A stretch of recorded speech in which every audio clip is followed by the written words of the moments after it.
I know for you, Nicola, M. Night Shyamalan had sort of considered you right from The Sixth Sense. He'd always wanted to find a role for you. I don't know whether for you, Jackson, was a little bit tougher, whether you had to go through an awful lot of hoops to get the part, or whether this was something that he wanted right from the start, you guys, in the movie.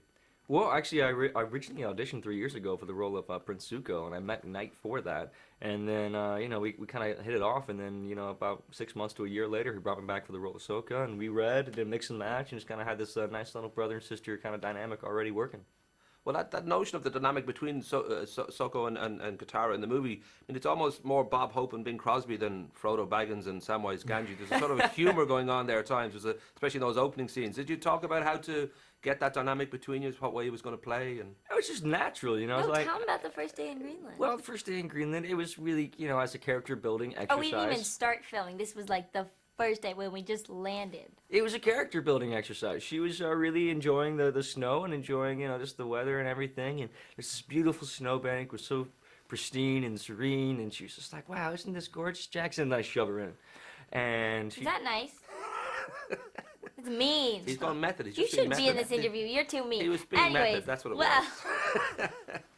That notion that I know with some Asian fans weren't crazy about the recasting of the kid from into a Western character, and then some critics didn't like it, but it did make 100 million in its first 11 days. So I'm guessing you're feeling pretty good about the idea that there's a trilogy planned here. I'm guessing that it's all systems go for you guys if it's on. hopefully we can do number 2 and 3, Yeah. The characters just get more interesting and they grow, and there's added characters, which we're very excited. Mm-hmm. And then another part of all big movies like this is the promo trail. I know you're at the 2001 MTV Movie Awards together, and 2001. 2010. Oh, I thought you said time 2001. traveling, I was like, yeah, it's like time traveling. It Really, all it looks was the like, same to me. wow, that's. But I know for you, definitely Jackson, wasn't there. You don't have MySpace, you don't do Twitter or stuff like that. No, I don't do Twitter. I mean, people Right. think I have like a Twitter account. I have no idea why. So whoever Right. has my fake Twitter account, stop. I mean, that's just lying to people. But I'm wondering then, does that reflect the way you feel about the promotional thing? That you, in a way, it's not something for you, that you don't need to be out there shaking hands and I kissing don't feel that babies I need to be self-promoting myself as much as like, I don't need to promote Jackson Rathbone. I like to promote the art that I do. I have a band called 100 Monkeys. I support that. We have a Twitter for them.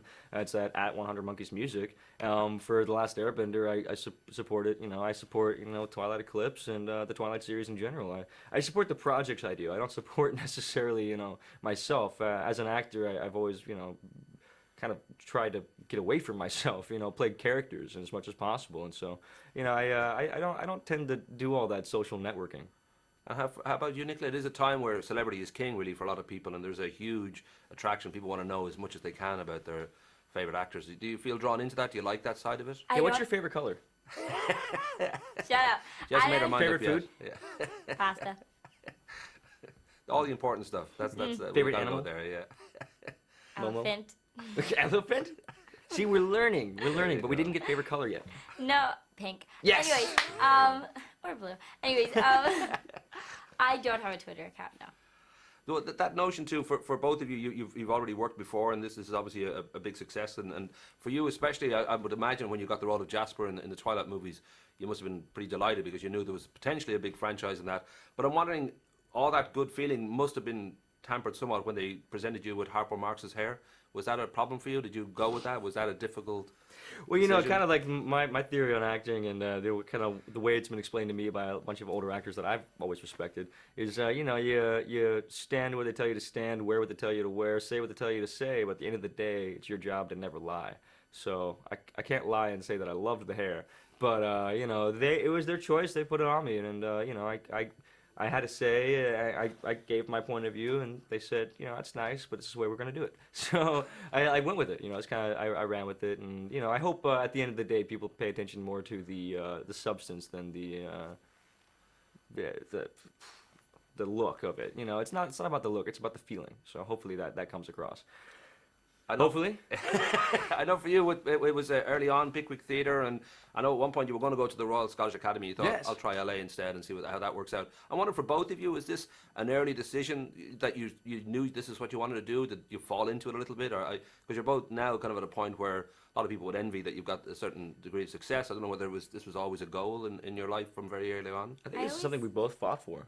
Yeah, I've always wanted to try acting, and At first, my mom would not let me do it at all, and I had to beg her and beg her and beg her. But, when I was about 11, she finally said, I'll let you go to management, but if they don't take you, then sorry, too bad. But they took me, and she knows it's my passion and that I love it so much, so she's really supportive. And when it comes to in any career, there's always going to be, you take a shot at something and you hope it's a good project and it works out and all that. And it doesn't always happen that way. A good song doesn't come out every time. A good film doesn't come out every time. Is there a way of I don't know if you already feel there's ways of dealing with that, ways of sort of acknowledging that that's not really in your control? I'm thinking of something like, say, Deck the Halls, which I'm hoping you're over by now. Well, I was That was in it for a blink of an eye, for Right. a second. But it's on your CV. I think that's also the constant struggle of the artist, I mean, you're never going to be completely happy in what you do. I mean, you're always going to keep learning. You're always going to keep climbing the mountain. I think one of the things that I like to kind of compare it to is if you're climbing a mountain and you can't quite see the peak, like the peak goes beyond the clouds. And, you never really want to peak. You never really want to get to that point where you're like, all there is down. You want to keep climbing, keep working at it, and keep struggling at the end of the day. Because that's what makes it fun, and that's how you learn. If it was easy, you wouldn't have as much fun, I think. Rock and roll. I'll be giving the friendly finger.